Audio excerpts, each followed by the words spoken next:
আবার এই হালে একটা মুসলমানকে বলতে শুনলাম কি জানেন, যদি কেউ আমার বাপকে গালাগালি করে আমি মেনে নেব, আমার মাকে যদি গালাগালি করে আমি মেনে নেব, মমতা ব্যানার্জিকে গালাগালি করলে আমি ছেড়ে কথা বলবো না। মমতা ব্যানার্জি যদি আমাকে জাহান্নামায় যেতে বলে, ওই কমবক্তা, ওই মুনাফেকটা, ওই মুশরিকটা, ওই মুসলমানদের দুশমনটা কি বলছে আমি জাহান্নামায় যেতে রাজি আছি। ও আচ্ছা, আমি জানি না, হয়ে গেছে আর কমের বাকি আছে। আমাকে আজ পর্যন্ত কেউ বলেন হুজুর টাইম ম্যানেজ করতে হবে, আজ বলেছে সাবাস। এটা বলা কি অপরাধ?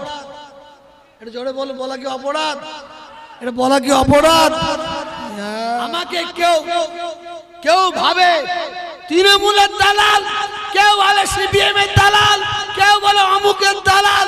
তোরা ভাবে যা মুসলমানদের উপর আঘাত আছে, মানুষের উপর আঘাত আছে, মুসলমানদের উপর আঘাত আছে। খোদার কসম খেয়ে বলছি আমি তোহা সিদ্দিকী ছেড়ে কথা বলবো। আজকে মুসলমান সমাজ আমরা ধ্বংস হয়ে যাচ্ছি। এখানে আল্লাহকে রাখলাম, এখানে নবীকে রাখলাম, আর এখানে মমতাকে রাখলাম। নেতাদের জিজ্ঞাসা করবেন কোনটা নিবি, আল্লাহকে ধরবি না নবীকে ধরবি? বলছে মমতাকে ধরবি। আবার এই হালে একটা মুসলমানকে বলতে শুনলাম কি জানেন, যদি কেউ আমার বাপকে গালাগালি করে আমি মেনে নেব, আমার মাকে যদি গালাগালি করে আমি মেনে নেব, মমতা ব্যানার্জিকে গালাগালি করলে আমি ছেড়ে কথা বলবো না। জোরে বলুন নাউজুবিল্লাহ, একটু জোরে বলবেন তো। হাই রে হাই, আল্লাহর দরজা সর্বপ্রথম, আল্লাহর সম্মান। কি বললাম? এই অসুবিধা হচ্ছে শুনতে।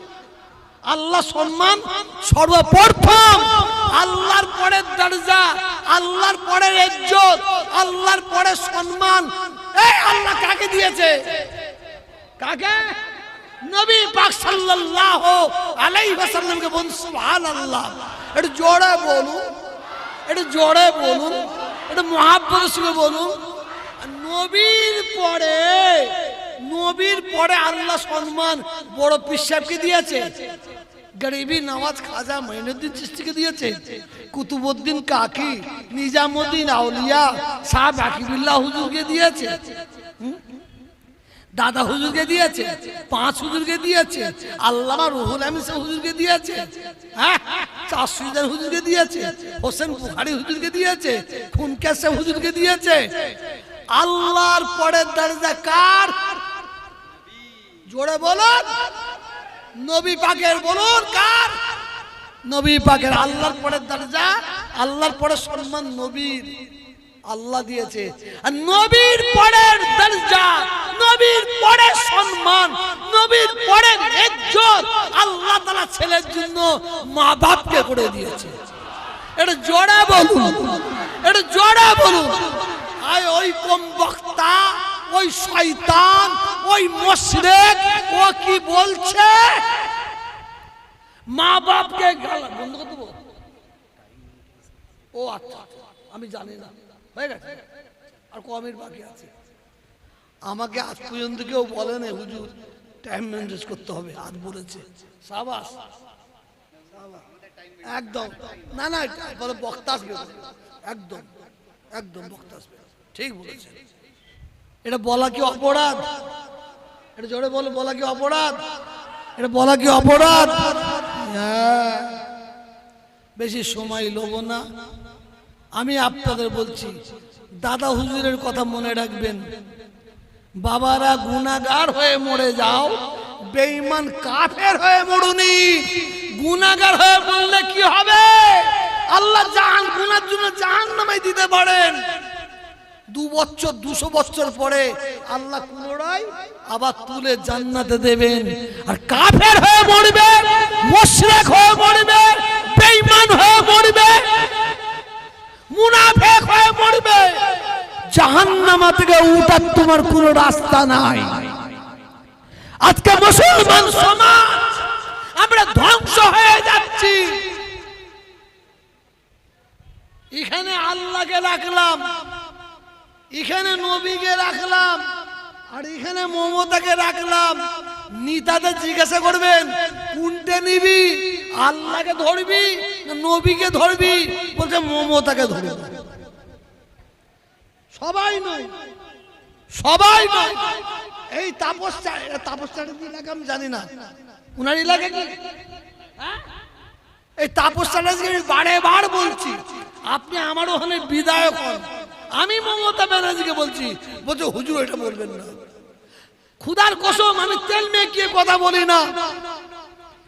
বাংলার মধ্যে, সারা পশ্চিম বাংলার মধ্যে আপনারা ধন্য, আপনারা এই ধরনের একটা এমএলএ কে পেয়েছেন। আমি ওনার দান ধ্যান ছাড়া আমি কিছু দেখতে পাই না। উনি এত দান করে, ঘন্টার পর ঘন্টা সময় লেগে যায়। তেল মারা কথা হলো, তেল মারা কথা হলো। তবে শোনেন, এই তাপস চ্যাটার্জির দ্বারাই যদি মুসলমানদের উপর আঘাত আসে, মানুষের উপর আঘাত আসে, মুসলমানদের উপর আঘাত আসে, খুদার কসম খেয়ে বলছি আমি তোহা সিদ্দিকী ছেড়ে কথা বলবো না, ছেড়ে কথা বলবো না। আমাকে কেউ কেউ ভাবে তৃণমূলের দালাল, কেউ বলে সিপিএম এর দালাল, কেউ বলে অমুকের দালাল। তোরা ভেবে যা, ভেবে যা। তবে শোন, আমার আল্লাহ এক, নবী এক, আমার কুরআন এক, আমার কাবা এক, আমার বাপ এক, আমার মা এক। খুদার কসম কোনদিন রাজনীতি করি না, করছি না, করব না। তবে আল্লাহর কসম মানুষের প্রতি, সে হিন্দু হোক, মুসলমান হোক, খ্রিস্টান হোক, তাদের প্রতি যদি কেউ অত্যাচার করে, বিশেষ করে মুসলমানদের প্রতি যদি কেউ অত্যাচার করে, আল্লাহর কসম আমি জান থাকতে ছাড়বো না। পাশে থাকবেন, পাশে থাকবেন এবং উঠে দাঁড়িয়ে আমাকে দেখিয়ে দেন, উঠে দাঁড়িয়ে দেখিয়ে দিতে হবে আমাকে যে হুজুর আপনার পাশে আছি, আসি আপনার পাশে আছি। নারে তাকবীর, নারে তাকবীর, সিলসিলা হকপুর পুরা শরীফ। বসুন, একটু তুললাম, বিয়াদবি করলাম, কিছু মনে করবেন না। আমি আপনাদের কাছ থেকে বিদায় নিচ্ছি। আমার কথাবার্তার মধ্যে যদি কোনো ভাই দুঃখ পান, ব্যথা পান, কষ্ট পান, আমাকে আল্লাহর রাস্তায় আপনারা মাফ করে দেবেন। আসসালামু আলাইকুম। আপনারা সবাই মিলে আমাকে সালাম দেন। वालेकुम अस्सलाम रहमत कलाम। आप लोग जिसका बंदा है हम उसी का गुलाम। दरुद अल्लाहुम्मा आई वो तो वो फोटो तो बस।